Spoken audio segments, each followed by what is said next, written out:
Hello everyone, I am Mukesh, a second year MBBS student from GMCS Sundarar. Today I am going to discuss some reasoning questions from vitamins and amino acid metabolism. So see, these questions are mostly asked in university examination as well as in internal examination of the colleges. So these are the very important questions. So discuss first question, that is why pyridoxine deficiency causes microcytic hypochromic anemia or the vitamin B6 deficiency causes microcytic hypochromic anemia. As you know that PLP is one of the most important coenzymes having function in many biological reactions. So one of them reaction is a synthesis of heme from the glycine and succinyl CoA, where ALA synthase is the enzymes and PLP is the coenzyme. So if there will be deficiency of PLP, that ultimately causes deficiency of that ultimately causes defect in the heme synthesis, and that leads to microcytic hypochromic anemia. And then see next question, that is why anti-tubercular drug causes pellagra like symptoms, and this is something tilted questions. And as you know that anti-tubercular drug like isoniazid causes defect in the synthesis of PLP from the pyridoxine, but as you also know, deficiency of one vitamin causes deficiency of another vitamin, that is B6 causes the deficiency of B3. So if there will be defect in PLP synthesis, that causes the defect in synthesis of B3. So let's see, isoniazid inhibit PLP by two pathway. One is hydrazone formation, that is inactive form, and enzyme inhibition. So hydrazone is nothing but is compound formed by the isoniazid and pyridoxine combination, and enzyme inhibition by the pyridoxine is converted to PLP by pyridoxine phosphokinase, and that is inhibited by isoniazids. And PLP deficiency lead to deficiency of niacin B3, which is actually responsible for the pellagra like symptoms. As we know that chironinase enzymes is responsible for the conversion of tryptophan to NAD plus, that is inhibited by PLP, that is done by the PLP. So if PLP deficiency causes NAD formation. Let's see next, that is why B6 deficiency causes peripheral neuropathy. As you know that there are some neurovitamins that have role in the nervous system like B1, B6, B9 and B12. So if there will be defect in the B6 synthesis, that causes the synthesis of the sphingomyelin, and sphingomyelin is required for the myelin sheath formation. So if there will defect in B6, that causes defect in the myelin sheath formation, and that causes peripheral neuropathy. Next question, why folic acids or the vitamin B12 deficiency causes megaloblastic anemia? And this is because of the DNA maturation or DNA synthesis require folic acid and vitamin B12. So if there will be defect in DNA maturation, that lags behind the cytoplasmic maturation, this causes the megaloblastic anemia, a type of anemia where the heme synthesis is normal but defect in the nucleus. That's why they become in larger size and cause megaloblast of the microcytes RBCs. These are main defect for the megaloblastic anemia. Let's see next one, that is why taking raw egg causes biotin deficiency. Egg contains two parts, one is white part and egg yolk. White part contains avidin and yolk contains biotin. Biotin is vitamin 1 and avidin is the protein. So if we'll take a raw egg, that one avidin combined with a 4 biotin molecule, and avidin biotin complex is formed, no biotin available for the absorption. So there will be defects in the biotin deficiency in the body. So generally we prefer to take boiled egg. If you boil the egg, that vitamin parts get denatured and biotin is available for us. So see the next question, that is where there is increased tendency of bleeding in vitamin B6 deficiency, vitamin C deficiency. As you know that the vitamin C is essential for the cross linking of collagen. That means the tensile strength of collagen is increased with the help of vitamin C.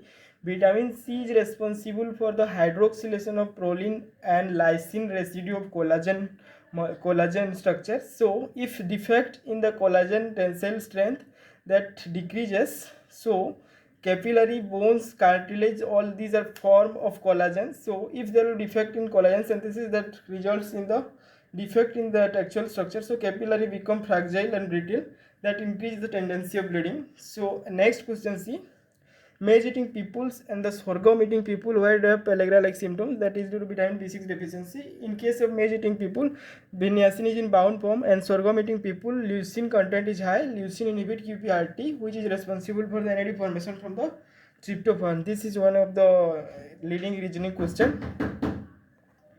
Let's see next question, that is deficiency of vitamin B1 causes eating polish rice failure. This is the, as we know, the vitamin B1 is present in the alluron layer of the whole grains, so that's why in deficiency people taking polish rice causes B1 deficiency.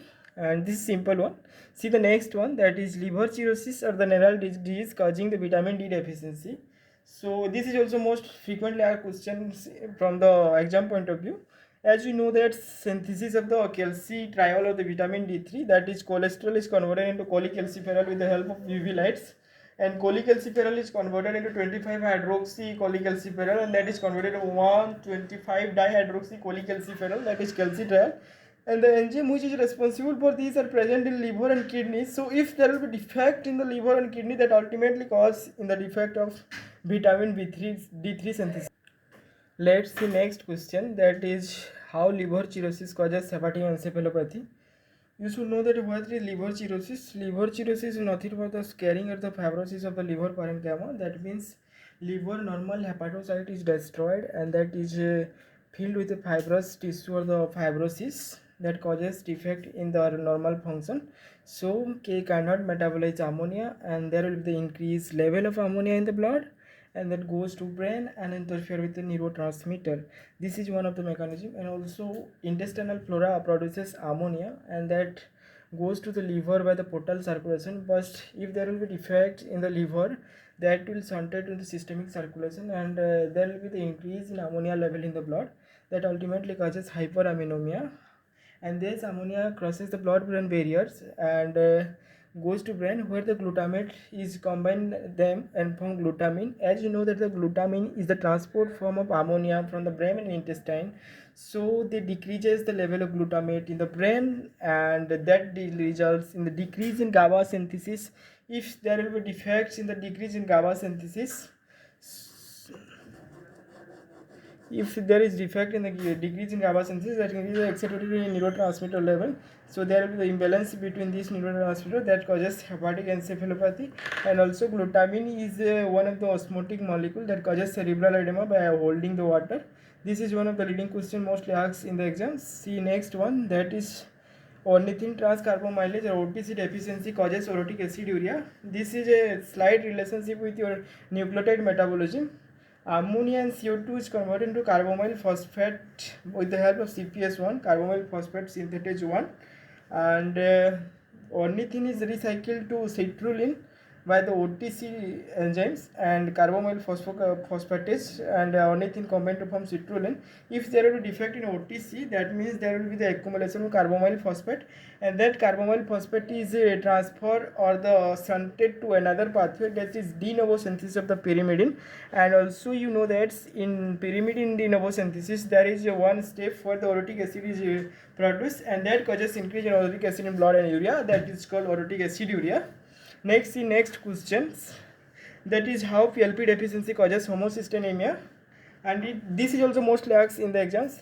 Then there is a reaction called homocysteine plus serine give rise to cystathionine, and this is with the help of cystathionine beta synthase, which is a PLP dependent one.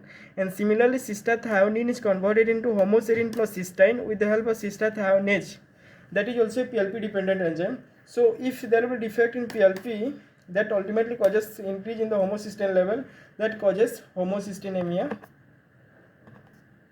Let's see next question, that is how carcinoid tumor causes vitamin B3 deficiency. Carcinoid tumor is a tumor of enterochromophin cell of the GIT, and this is result in the increased production of serotonin. Generally tryptophan undergoes two pathway, one is niacin production and another is the serotonin production. If there will be a tumor in the ECF cells, that causes increased serotonin production, and there will be depletion of the tryptophan ability for the niacin synthesis, that causes niacin deficiency. And the next question is Hartnupp's disease causes vitamin B3 deficiency. It also asked most frequently. Hartnup disease causes decreased absorption of essential amino acid like tryptophan, isoleucine, and the phenylalanine. So ultimately decrease in the tryptophan ability causes vitamin B3 deficiency. And also another question, that is pheochromocytoma, mostly asked in the Viva, also in reasoning question.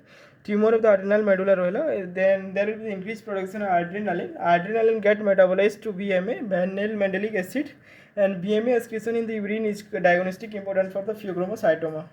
Thank you all.